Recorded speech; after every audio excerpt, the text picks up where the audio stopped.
We are, as a people, inherently and historically opposed to secret society, opposed to secret oaths, opposed to secret proceedings, secret proceedings. No official of my administration, whether his rank is high or low, should interpret my words here tonight as an excuse to censor the news, to stifle dissent, to cover up our mistakes, or to withhold from the press and the public the facts they deserve to know.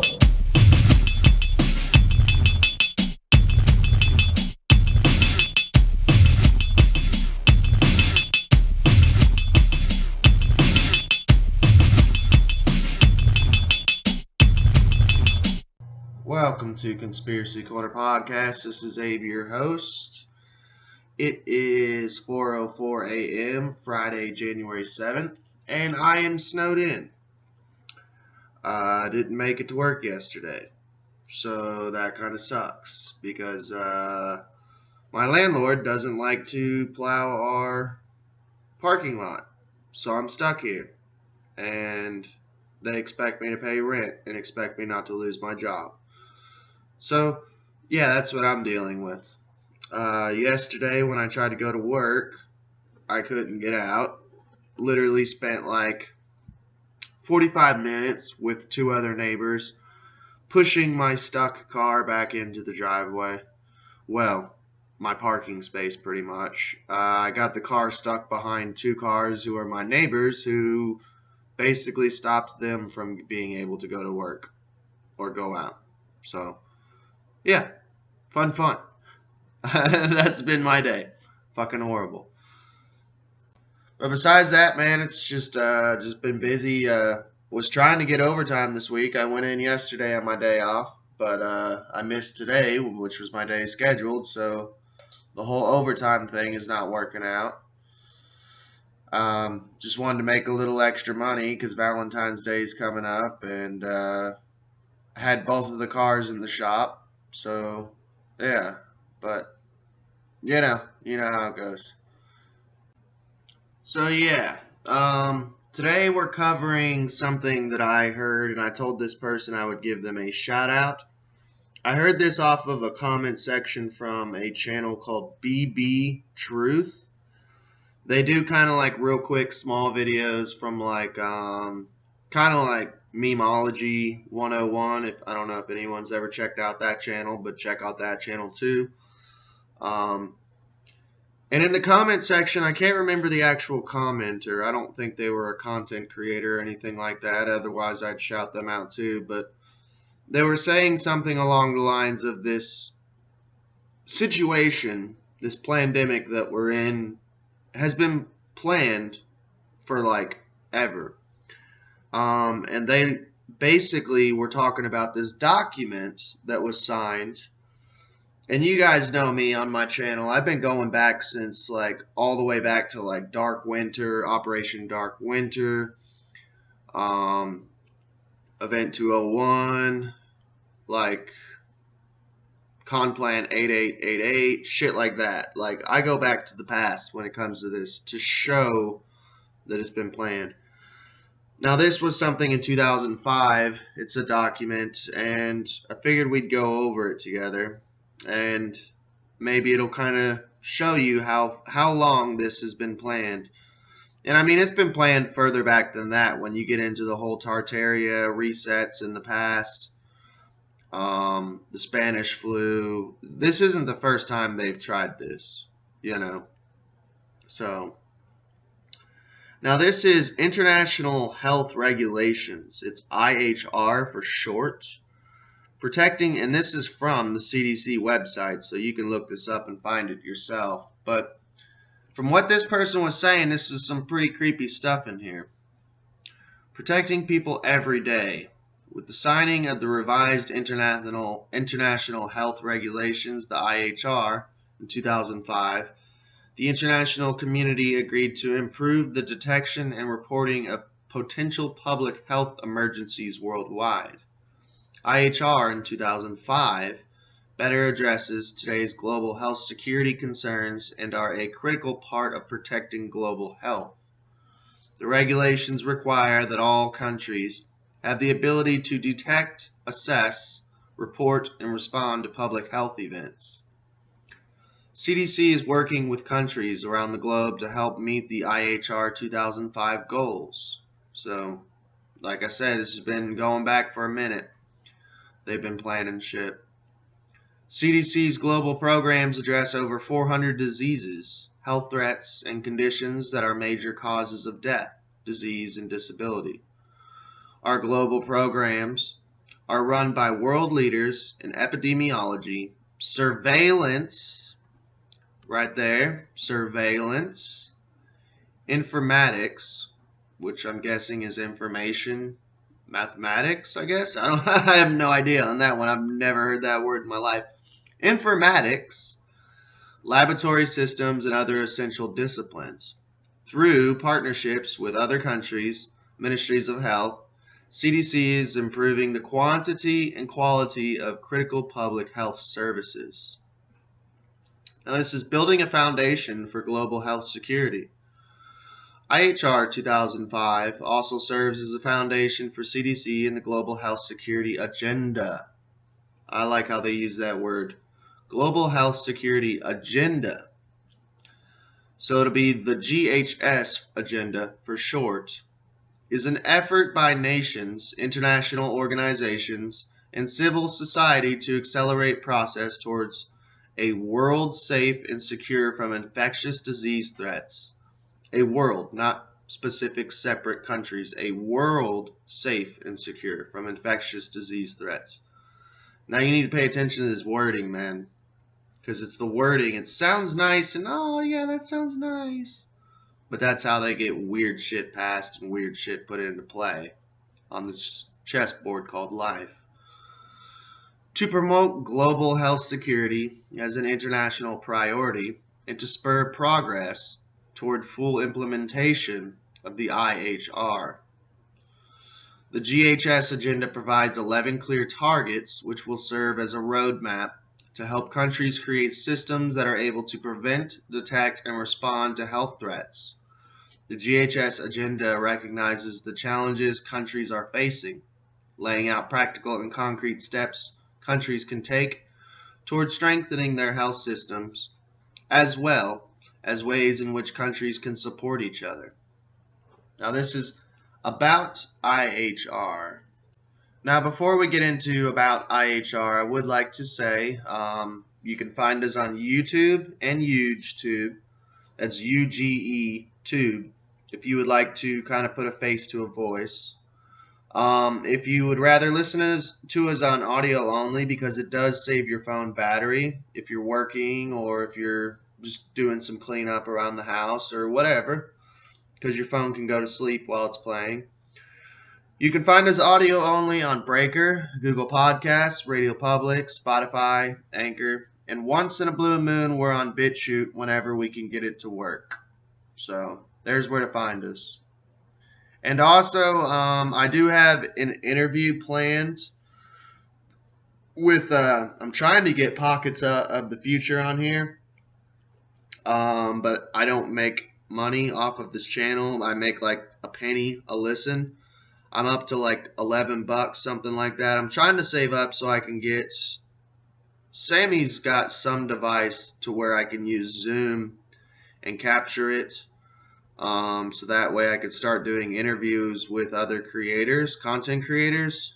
So we're kind of saving up to that. So if you listen to his audio only, we make a little bit of money. Like I'm up to $11 after like 3 or 4 years. So it sucks, but I have no other means of making money from this channel besides like if I sold t-shirts, and I really don't know how to do all that. I don't know. I'm working on some way that I can make this channel self-sustainable. So if anyone has any ideas, and it's not to make money off of, for me, it's to make money to keep this channel going. and so I can start reaching out and talking to other content creators and stuff like that. I just would like to see the channel being, I would like to see it stay afloat by itself. So about IHR, the IHR basics. With trade and travel expanding on a global level, the opportunity for greater disease transmission also increases. The public health and economic impact due to infectious diseases can cause great harm to humans and severely damage a country's resources.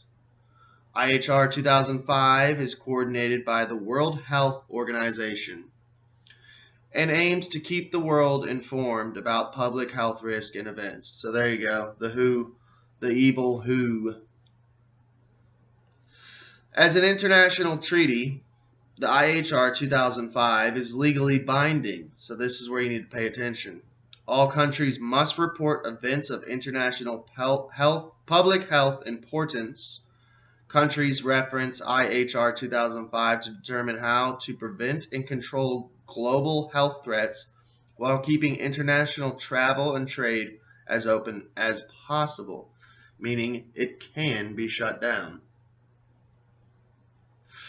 And it's legally binding through countries.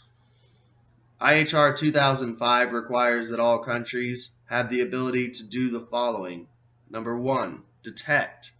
Make sure surveillance systems and laboratories can detect potential threats. Surveillance systems. There you go. Assess. Work together with other countries to make decisions in public health emergencies. Number 3, report. Report specific diseases plus any potential international public health emergencies through participation in a network of national focal points. Number 4, respond. Respond to public health events. IHR 2005 also includes specific measures countries can take at ports, airports, and ground crossings to limit the spread of health risk to neighboring countries and to prevent unwarranted travel and trade restrictions. So basically, causing people to not be able to go where they need to go without certain passports. I wonder if that includes stopping the food supply like they're doing off the coast of the U.S. right now. You'll see food shortages. I've already warned you all. If you didn't listen, I don't know what to tell you. I told you to stock up food. I mean, don't listen to me, though. I'm only a night stalker who works at a grocery store, a big corporate chain throughout the United States. Don't listen to me, though. It's not like my bosses, higher ups told me what to tell you guys to do. But, don't listen to me, though. Did you know U.S. government agencies have 48 hours to assess the situation after learning about the public health emergency of international concern? Yeah, that's just, some random part of the fucking article, man. I'm not trying to be in a sour mood. It's just, man, it's getting wicked. IHR made for today's health threats. In today's interconnected society, it's more important than ever to make sure all countries are able to respond to contain public health threats. In 2003, severe acute respiratory syndrome, SARS, sounds familiar, threatened global health, showing us how easily an outbreak can spread. Recently, the Ebola epidemic in West Africa and outbreaks of MERS-CoV, there you go, have shown that we are only as safe as the most fragile state. All countries have a responsibility to one another to build healthcare systems that are strong and that work to identify and contain public health events before they spread. While previous regulations required countries to report incidents of cholera, plague, and yellow fever, IHR 2005 is more flexible and future-oriented, requiring countries to consider the possible impact of all hazards, whether they occur naturally, accidentally, or intentionally. Kind of like Wuhan lab. In spite of broader global agreement to the importance of IHR 2005, only about one-third of the countries in the world currently have the ability to assess, detect, and respond to public health emergencies. Oh my. Yeah, like, no offense, we shouldn't be responding to this shit because what? Response is what? Closing everything down. Great reset. I mean, we're not stupid. We know what's going on. This isn't about a V word. It's about a great reset at this point. We all fucking know. These gaps in global preparedness leave Americans and the rest of the world vulnerable. Oh, they could catch a cold, people. They could catch a cold. Wouldn't that be horrible? Oh no, they could sneeze and cough and oh, I don't feel good. Maybe I shouldn't come into work today. Oh no. And global health security is not just a healthcare issue. A crisis such as SARS or Ebola can devastate economies. No, not the virus. You guys shutting everything down will devastate economies. That's or V-word mandates. That will destroy economies. But the virus itself, if you can even isolate it, no, don't blame it on the scapegoat. Don't blame it on the scapegoat. We're not stupid motherfuckers over here. You know what I'm saying?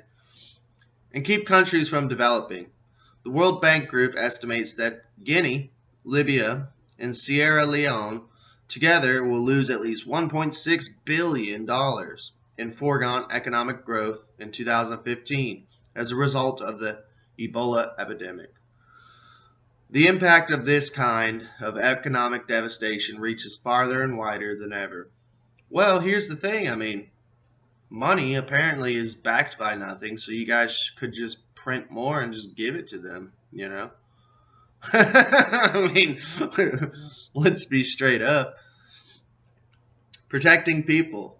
One of the most important aspects of the IHR 2005 is the requirement that countries detect and report events that may constitute a public health emergency of international concern, PHEIC for short. Under IHR 2005, a PHEIC is declared by the World Health Organization, the WHO, if the situation meets 2 of 4 criteria. Now, what are these 4 criteria? Here you go. Is the public health impact of the event serious? Well, as of now, no, it never was. Is the event unusual or unexpected? Well, no, you guys did Event 201, so as of now, no, it wasn't unexpected. Number 3, is there a significant risk of international spread? No, because you guys have never isolated the beer bug. Number 4, is there a significant risk of international travel or trade restrictions? Well, the only risk we have is you guys putting a risk on us about stopping people from traveling. So it's not the V word, it's you guys. Once a WHO member country identifies an event of concern, the country must assess the public health risk of the event within 48 hours. If the event is determined to be notifiable under the IHR, the country must report the information to the WHO within 24 hours. So basically the WHO is like, they have to report it to the WHO. They have to. Some diseases always require reporting under the IHR no matter when or where they occur, while others become notifiable when they represent an unusual risk or situation. Always notifiable are these diseases: smallpox, polymyelitis due to wild type of poliovirus, so it's a wild type of poliomyelitis. Yeah, I'm not trying again. Human flu, caused by a new subtype. Severe acute respiratory syndrome, SARS, so beer bug. Other potential notifiable events include cholera, pneumonic plague, yellow fever, viral hemorrhagic, I don't know. I'm sorry, man. And West Nile fever, as well as any others that meet the criteria laid out by the IHR. other biological, radiological, or chemical events that meet IHR criteria. Since IHR 2005 was put into place, 4 PHEICs have been declared by WHO. H1N1 influenza in 2009, polio in 2014, Ebola in 2014, and Zika virus in 2016. When a PHEIC is declared, WHO helps coordinate an immediate response with the affected country and with other countries around the world. Global IHR participation. IHR represents an agreement between 196 countries, including all WHO member states, to work together for global health security. In the U.S., CDC works with the state and local reporting and response networks to receive information at the federal level, and then responds to events of concern at the local and federal levels. So basically everyone's in on it, even at the local level. So if you think your local people, they have to respond to this, they're in on it too, you know. The Department of Health and Human Services, DHHS, has assumed the lead requirements for IHR 2005. The Health and Human Services Secretary's Operations Center, the SOC, is the national focal point responsible for reporting events to WHO. CDC works with other federal agencies to support IHR 2005 implementation. So, monitoring and evaluation framework. How we assess health security capacity. Being adequately prepared to manage these infectious disease outbreaks is a challenge for many countries. IHR 2005 Monitoring and Evaluation Framework, MEF, provides a roadmap for assessing a country's health security capacity, enabling them to identify areas for improvement. IHR MEF is composed of 4 processes. Number 1, States Parties Self-Assessment Annual Reporting, so SPAR. Man, that's almost like the SPARS epidemic. The SPARS. Yeah, I don't know. Did we cover SPARS? I can't remember. We've covered so much. I might have to see if we covered SPARS. That's creepy shit too. It's kind of like Event 201. Joint External Evaluation, so JEE. After Action Reviews, so AAR. And Simulation Exercises. There you go. SimX for short. The SPAR is mandatory process under IHR 2005. The JEE, AAR, and SimX are voluntary. So they did SimX, which would be Event 201 for this, you know. Also Operation Dark Winter. Together, these provide a comprehensive approach to assessing a country's health security capacity and to developing recommendations for how to address associated gaps. Additionally, results for the JEE and other country-based assessments can be used to guide the development of national action plans for health security. The NAPHS, for short, aims to address gaps in a country's health security capacity through a system that aligns to the JEE's recommendations. When used together, these processes can help governments improve their preparedness against infectious disease threats, gain domestic support for health security work, and direct partners to the areas where more support is needed. To support IHR MEF activities within countries, CDC serves as a major contributor to global public health efforts to prevent, detect, and respond to public health risk. So, Joint External Evaluation. The Joint External Evaluation, the JEE, is a voluntary and comprehensive process to evaluate country capacity across 19 technical areas to address infectious disease risk through a coordinated response. The JEE process brings together experts from around the world to help a country assess its strengths and weaknesses and identify recommendations to improve its health security capacity. Multi-sectoral collaboration through processes like the JEE is key to strengthening health systems. This means engaging not just health partners, but other government sectors such as environmental, agricultural, defense, and finance. Through the JEE, countries are able to, number one, identify the most critical gaps within their health systems. Number two, prioritize opportunities for enhanced preparedness and response. Number three, or over response in our case, actually. Number three, engage with current and prospective donors and partners to effectively target resources. CDC has collaborated with WHO on developing and refining the JEE process and tools since its inception in 2016. As of July 2019, 100 JEEs have been completed, representing over half of the UN member states that committed to achieving the goals of the IHR 2005, and that was in July 2019. CDC has provided assistance in over 60% of the JEEs conducted throughout the world and helps countries who have completed this process translate JEE findings and recommendations into action. Joint External Evaluation Assessments, January 2016 through July 2019. After a JEE is completed, the external experts work with their country counterparts to produce a written report, which includes the scores and all important priority actions. So scores, like they're getting graded on it.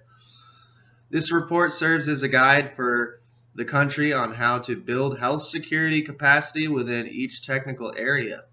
The associated priority actions can feed directly into a National Action Plan for Health Security, a NAFS, and other post-JEE planning processes. JEE results as also published online, which you can click on, so the partners can work with the countries in a more coordinated fashion to address health security gaps. So the National Action Plan for Health Security. CDC supports countries as they develop and strengthen their National Action Plan for Health Security, NAFS, following a Joint External Evaluation, a JEE. Through an all-of-government approach, the NAFS is developed collectively with input from different government sectors and support from international partners. Developing the NAFS helps countries identify activities that align to the 19 JEE technical areas and prioritize them for implementation. The resulting plan details the activities necessary to address gaps within a country's health security capacity. These activities are then monitored to determine what is working, what needs to be changed, and what to focus on next to continue to build country capacity. CDC works with partners to generate a NAFS that is realistic and actionable by providing technical expertise along all stages of development. Specifically, CDC works with partners to facilitate communication, coordination, and collaboration, prioritization, resource mapping, and mobilization, implementation, and monitoring. So yeah, some creepy stuff, man. I mean, this has been planned for a minute, and the reason I want to bring this up is because this has been signed in 2005, the IHR 2005. They signed it, and no one from the U.S., apparently they had no problem with signing it and being cool with it. No one said, no, I'm not signing this. No one fought it. So, one more thing why we're in the situation that we're in. I mean, you had Operation Dark Winter, Complan 8888, Event 201. This stuff's been planned for a minute, and I just wanted to drive that home with these multiple other episodes of how it's been planned. And I will leave 2 episodes in the credits if you're on YouTube. so you can click on it and kind of catch up. And it definitely brings it home and sinks it into our skulls of this is not random. This was planned for a long, long time. But that's all she wrote. Sorry if I bored you to death, but I think education is important, and I think it's important to self-educate like we are, whether it be called conspiracy or not. I think at this point people are starting to wake up and start to realize that it's not conspiracy, it's not coincidence, it's this shit's been planned, something fishy is going on, and I think people are starting to finally see that and finally realize that. And if you are, stay tuned, check out, my older stuff on the channel, and wake up, take the red pill, because time is getting slim, and action needs to be taken. Y'all have a good day. We are, as a people, inherently and historically opposed to secret society, opposed to secret oaths, opposed to secret proceedings, secret proceedings. No official of my administration, whether his rank is high or low, should interpret my words here tonight as an excuse to censor the news, to stifle dissent, to cover up our mistakes, or to withhold from the press and the public the facts they deserve to know.